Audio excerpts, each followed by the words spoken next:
Hello friends, welcome to Anvika channel. ಇವತ್ತು ನಾನು ನಿಮಗೆ ಮಕರ ಸಂಕ್ರಾಂತಿ ಹಬ್ಬದ ಸ್ಪೆಷಲ್ ಆಗಿ ಸ್ವೀಟ್ ರೆಸಿಪಿ ಹೇಳ್ಕೊಡೋಣ ಅಂತಿದ್ದೀನಿ. ಸ್ವೀಟ್ ಪೊಂಗಲ್. ಇದು ಸೌಮ್ಯ ಶ್ರೀಕಾಂತ್ ಅನ್ನೋರು ಈ ರೆಸಿಪಿನ ಕೇಳಿದ್ರು.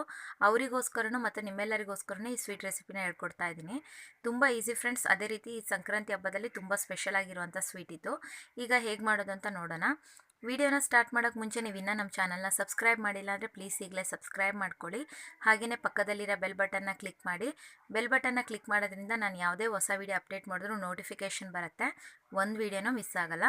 ಸೊ ಈಗ ವೀಡಿಯೋನ ಸ್ಟಾರ್ಟ್ ಮಾಡೋಣ. ಇವತ್ತು ನಾನು 1 ಕಪ್ಪಷ್ಟು ಅಕ್ಕಿ ತೊಗೊಂಡಿದ್ದೀನಿ. ನಾನು ನಾರ್ಮಲ್ ಸಣ್ಣ ಅಕ್ಕಿನೇ ತೊಗೊಂಡಿದ್ದೀನಿ. ಅದೇ ಕಪ್ ಅಳತೆಯಲ್ಲೇ ಒಂದು ಅರ್ಧ ಕಪ್ಪಷ್ಟು ಹೆಸರುಬೇಳೆ ತೊಗೊಂಡಿದ್ದೀನಿ. ನೀವು ನೋಡ್ಬೋದು. ಮೊದಲು ಹೆಸರುಬೇಳೆನ ಫ್ರೈ ಮಾಡ್ಕೊಳ್ಳೋಣ. ನನಗೆ ನಾನು 1 ಟೇಬಲ್ ಸ್ಪೂನಷ್ಟು ತುಪ್ಪ ಹಾಕಿದ್ದೀನಿ. ತುಪ್ಪ ಬಿಸಿಯಾಗಿದ್ದು ಈ ಹೆಸರುಬೇಳೆನ ಹಾಕಿ ಗ್ಯಾಸ್ನ ಮೀಡಿಯಮ್ ಸಿಮ್ಮಲ್ಲಿ ಇಟ್ಟು ಒಂದು 2 ನಿಮಿಷದವರೆಗೂ ಫ್ರೈ ಮಾಡ್ಕೊಳ್ಬೇಕು. ಹೆಸರುಬೇಳೆನ ತುಪ್ಪದಲ್ಲೇ ಫ್ರೈ ಮಾಡ್ಕೊಳ್ಳೋದ್ರಿಂದ ಟೇಸ್ಟ್ ತುಂಬ ಚೆನ್ನಾಗಿರುತ್ತೆ ಪೊಂಗಲಲ್ಲಿ. ನೋಡಿ, 1 ನಿಮಿಷದವರೆಗೂ ಚೆನ್ನಾಗಿ ಫ್ರೈ ಮಾಡ್ಕೊಂಡಿದ್ದೀನಿ. ಈ ರೀತಿ ಲೈಟ್ ಗೋಲ್ಡನ್ ಕಲರ್ ಆಗಿದೆ, ಒಳ್ಳೆ ಅರೋಮಾ ಬರ್ತಾ ಇದೆ.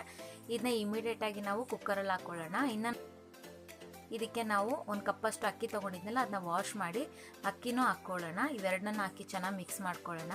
ಇವತ್ತು ನಾನು 1 ಕಪ್ಪಷ್ಟು ಅಕ್ಕಿ, ಅರ್ಧ ಕಪ್ಪಷ್ಟು ಹೆಸರುಬೇಳೆ ತೊಗೊಂಡಿದ್ದೆ. ಸೊ 1.5 ಕಪ್ಪಷ್ಟು ಮೇಜರ್ಮೆಂಟಿಗೆ ನಾನು 5 ಕಪ್ಪಷ್ಟು ನೀರು ಹಾಕ್ಕೊಳ್ಬೇಕು.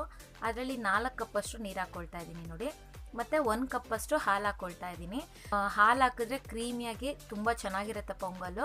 ಹಾಲು ಇಷ್ಟ ಇಲ್ಲ ಅಂದರೆ ನೀವು ತೆಂಗಿನಕಾಯಿ ಹಾಲಾರ ಹಾಕ್ಬೋದು, ಅಥವಾ 5 ಕಪ್ಪಷ್ಟು ನೀರಾರ ಹಾಕ್ಬೋದು. ನಾನು ಹೇಳೋದಂದರೆ ನಿಮಗೆ ತೆಂಗಿನಕಾಯಿ ಹಾಲಾರ ಹಾಕ್ರಿ ಅಥವಾ ನಾರ್ಮಲ್ ಹಾಲಾರ ಹಾಕ್ರಿ, ಚೆನ್ನಾಗಿರುತ್ತೆ ಪೊಂಗಲಲ್ಲಿ. ನೋಡಿ, ಈ ರೀತಿ ಹಾಕಿ ಎಲ್ಲ ಚೆನ್ನಾಗಿ ಮಿಕ್ಸ್ ಮಾಡಾಗಿದೆ. ಈಗ ಕುಕ್ಕರ್ ಮುಚ್ಚಿ ಗ್ಯಾಸ್ನ ಮೀಡಿಯಮ್ ಸಿಮ್ಮಲ್ಲಿಟ್ಟು 4 ವಿಷಲ್ ಓಡಿಸ್ಕೊಳ್ಬೇಕು. ಒಂದು ಪ್ಯಾನಲ್ಲಿ ಒಂದು 2 ಟೇಬಲ್ ಸ್ಪೂನಷ್ಟು ತುಪ್ಪ ಹಾಕಿದ್ದೀನಿ. ತುಪ್ಪ ಬಿಸಿಯಾಗಿದ್ದು ಗೋಡಂಬಿನ ಹಾಕ್ಕೊಳ್ಳೋಣ. ಒಂದು 15ರಿಂದ 20 ಗೋಡಂಬಿ ಪೀಸ್ಗಳನ್ನ ಹಾಕಿ ಚೆನ್ನಾಗಿ ಫ್ರೈ ಮಾಡ್ಕೊಳ್ಬೇಕು. ನೋಡಿ, ಗೋಡಂಬಿ ಈ ರೀತಿ ಲೈಟ್ ಗೋಲ್ಡನ್ ಕಲರ್ ಆಗಿದೆ. ಈಗ ಒಣ ದ್ರಾಕ್ಷಿನ ಹಾಕಿ ಒಣ ದ್ರಾಕ್ಷಿನೂ ಚೆನ್ನಾಗಿ ಫ್ರೈ ಮಾಡ್ಕೊಳ್ಬೇಕು.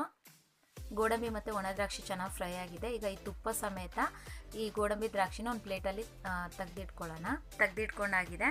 ನಾನು ಹೇಳಿದ್ನಲ್ಲ ಫ್ರೆಂಡ್ಸ್, 1.5 ಕಪ್ಪಷ್ಟು ಅಕ್ಕಿ ಮತ್ತು ಹೆಸರುಬೇಳೆ ಸೇರಿ 1.5 ಕಪ್ ಆಗಿದೆ. ಸೊ ಇವತ್ತು ಬೆಲ್ಲ ನೋಡಿ, 1.5 ಕಪ್ಪಷ್ಟು ಬೆಲ್ಲ, ಅರ್ಧ ಕಪ್ಪಷ್ಟು ಸಕ್ಕರೆ ತೊಗೊಂಡಿದ್ದೀನಿ. ಸಕ್ಕರೆ ಮತ್ತು ಬೆಲ್ಲ ಎರಡು ಮಿಕ್ಸ್ ಮಾಡಿ ನಾನು ಈ ಪೊಂಗಲ್ ಮಾಡ್ತಾಯಿದ್ದೀನಿ. ಚೆನ್ನಾಗಿರುತ್ತೆ ಟೇಸ್ಟು. ನೀವು ಒಂದ್ಸತಿ ಟ್ರೈ ಮಾಡಿ ನೋಡಿ, ತುಂಬ ಚೆನ್ನಾಗಿರುತ್ತೆ. ಅಕಸ್ಮಾತ್ ಸಕ್ಕರೆನೇ ಬೇಡ ಅಂದರೆ ನೀವು 1.5 ಕಪ್ಪಷ್ಟು ಅಕ್ಕಿ ಮತ್ತು ಹೆಸರು ಬೇಳೆಗೆ ನೀವು 2 ಕಪ್ಪಷ್ಟು ಬೆಲ್ಲ ಹಾಕಿ. ಪೊಂಗಲ್ ಸ್ವೀಟ್ ಇರುತ್ತೆ. ನೀವು ಈ ಸ್ವೀಟು ಮೀಡಿಯಮ ಬೇಕಿತ್ತು ಅಂದರೆ 1 ಕಪ್ಪಷ್ಟು ಬೆಲ್ಲ, ಅರ್ಧ ಕಪ್ಪಷ್ಟು ಸಕ್ಕರೆ, 1.5 ಕಪ್ಪಂಗೆ ತೊಗೊಳ್ಳಿ. ಈಗ ಅದೇ ಪ್ಯಾನ್ಗೆ ನಾನು 1.5 ಕಪ್ಪಷ್ಟು ಬೆಲ್ಲ, ಅರ್ಧ ಕಪ್ಪಷ್ಟು ಸಕ್ಕರೆ ಹಾಕ್ಕೊಳ್ತಾ ಇದ್ದೀನಿ.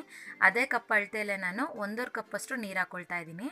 ನೀರನ್ನ ಹಾಕಿ ಚೆನ್ನಾಗಿ ಮಿಕ್ಸ್ ಮಾಡಿ. ಬೆಲ್ಲ ಜಸ್ಟ್ ಕರಗಬೇಕಷ್ಟೇ, ಇದ್ರ ಪಾಕ ಮಾತ್ರ ಆಗಬಾರ್ದು ಫ್ರೆಂಡ್ಸ್. ಜಸ್ಟ್ ಈ ಬೆಲ್ಲದಲ್ಲಿರೋ ಕಸ ಕಡ್ಡಿ ತೆಗೆಯೋಕ್ಕೋಸ್ಕರ ಮಾತ್ರ ಕರಗಿಸ್ಕೊಳ್ಬೇಕು. ನೋಡಿ, ಸಕ್ಕರೆ ಮತ್ತು ಬೆಲ್ಲ ಚೆನ್ನಾಗಿ ಕರಗಿ ಒಂದು ಕುದಿ ಬಂದಿದೆ. ಇಮಿಡಿಯೇಟಾಗಿ ಸ್ಟವ್ ಆಫ್ ಮಾಡ್ಕೊಳ್ಬೇಕು, ಇದ್ರ ಪಾಕ ಮಾಡ್ಕೋಬಾರ್ದು. ಈಗ ಇದನ್ನ ಕ್ಲೀನಾಗಿ ಸೋಸ್ಕೊಳ್ಳೋಣ. ಅದೇ ರೀತಿ ನೋಡಿ, 4 ವಿಷಲ್ ಆಗಿ ಕುಕ್ಕರ್ ವಿಷಲ್ ಕಂಪ್ಲೀಟಾಗಿ ಬಿಟ್ಟಿದೆ. ನೀವು ನೋಡ್ಬೋದು, ಅನ್ನ ಸಾಫ್ಟಾಗಿ ಬೆಂದಿದೆ. ಬೆಲ್ಲದ ನೀರು ಸೇರ್ಸೋಕ್ಕೆ ಮುಂಚೆ ಅನ್ನನ ಚೆನ್ನಾಗಿ ಈ ರೀತಿ ಮ್ಯಾಶ್ ಮಾಡ್ಕೊಳ್ಬೇಕು. ನೋಡಿ, ತುಂಬ ನುಣ್ಣಗೆ ಮಾಡ್ಕೊಳಕ್ಕೆ ಹೋಗಬೇಡಿ. ಒಂದು ಸ್ವಲ್ಪ ಕಾಳಾಗಿ ನುಚ್ಚಕ್ಕಿಯಲ್ಲಿ ಮಾಡ್ತೀವಲ್ಲ ಆ ರೀತಿ ಕಾಳಾಗಿ ಇರಬೇಕು. ಈ ರೀತಿ ಮ್ಯಾಶ್ ಮಾಡ್ಕೊಳ್ಬೇಕು. ನೋಡಿ, ಈ ರೀತಿ ಮ್ಯಾಶ್ ಮಾಡಾಗಿದೆ. ಈಗ ನಾವು ಇದ್ರಾಗೆ ಸೋಸಿಟ್ಟಿರುವಂಥ ಬೆಲ್ಲದ ನೀರು ಹಾಕ್ಕೊಳ್ಳೋಣ. ಬೆಲ್ಲದ ನೀರನ್ನ ಹಾಕಿ ಚೆನ್ನಾಗಿ ಮಿಕ್ಸ್ ಮಾಡ್ಕೊಳ್ಬೇಕು.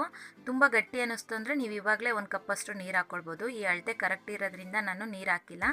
ಮತ್ತು ಈಗ ನಾವು ತುಪ್ಪದಲ್ಲಿ ಹುರಿದಿರೋ ಅಂಥ ಗೋಡಂಬಿ ದ್ರಾಕ್ಷಿ, ಏಲಕ್ಕಿ ಪುಡಿನ ಹಾಕಿ ಚೆನ್ನಾಗಿ ಮಿಕ್ಸ್ ಮಾಡ್ಕೊಳ್ಬೇಕು.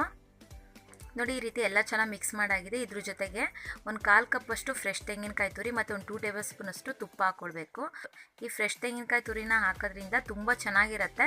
ಇಲ್ಲಾಂದರೆ ನೀವು ಕೊಬ್ಬರಿನ ಸಣ್ಣದಾಗಿ ಹೆಚ್ಚಿ ಗೋಡಂಬಿ ದ್ರಾಕ್ಷಿನ ಫ್ರೈ ಮಾಡ್ಕೊಳ್ತೀವಲ್ಲ, ಆ ಥರ ಕೊಬ್ಬರಿನೂ ಫ್ರೈ ಮಾಡಿ ಹಾಕ್ಕೊಳ್ಬೋದು. ಅದೂ ಅಷ್ಟೇ ತುಂಬ ಚೆನ್ನಾಗಿರುತ್ತೆ.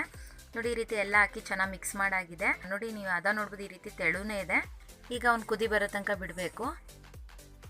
ನೋಡಿ, ಈ ರೀತಿ ಒಂದು ಕುದಿ ಬರ್ತಾ ಇದೆ. ಈಗ ನಾವು ಸ್ಟವ್ ಆಫ್ ಮಾಡ್ಕೊಳ್ಳೋಣ. ಈ ಕನ್ಸಿಸ್ಟೆನ್ಸಿಯಲ್ಲೇ ಇರಬೇಕು.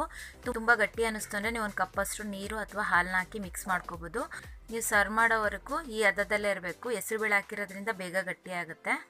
ನೋಡಿದ್ರಲ್ಲ ಫ್ರೆಂಡ್ಸ್, ಎಷ್ಟು ಸಿಂಪಲ್ಲಾಗಿ ಬೆಲ್ಲ ಮತ್ತು ಸಕ್ಕರೆನ ಯೂಸ್ ಮಾಡಿ ಪೊಂಗಲ್ ಮಾಡೋದು ಅಂತ. ತುಂಬ ಚೆನ್ನಾಗಿರುತ್ತೆ ಫ್ರೆಂಡ್ಸ್ ಇದು. ಈ ಸಂಕ್ರಾಂತಿ ಹಬ್ಬಕ್ಕೆ ಈ ರೆಸಿಪಿನ ನಿಮ್ಮ ಮನೇಲೂ ಟ್ರೈ ಮಾಡಿ ನೋಡಿ. ಈ ವಿಡಿಯೋ ಇಷ್ಟ ಆಯಿತು ಅಂದರೆ ಈ ಚಾನಲ್ನ ಪ್ಲೀಸ್ ಲೈಕ್ ಮಾಡಿ, ಶೇರ್ ಮಾಡಿ ಆ್ಯಂಡ್ ಸಬ್ಸ್ಕ್ರೈಬ್ ಮಾಡಿ. ಮತ್ತು ನಿಮ್ಮ ಅನಿಸಿಕೆ ಅಭಿಪ್ರಾಯಗಳನ್ನ ಪ್ಲೀಸ್ ಕಮೆಂಟ್ ಮೂಲಕ ತಿಳಿಸಿ. ವೀಕ್ಷಕರಿಗೆಲ್ಲರಿಗೂ ಮಕರ ಸಂಕ್ರಾಂತಿ ಹಬ್ಬದ ಹಾರ್ದಿಕ ಶುಭಾಶಯಗಳು. Thank you.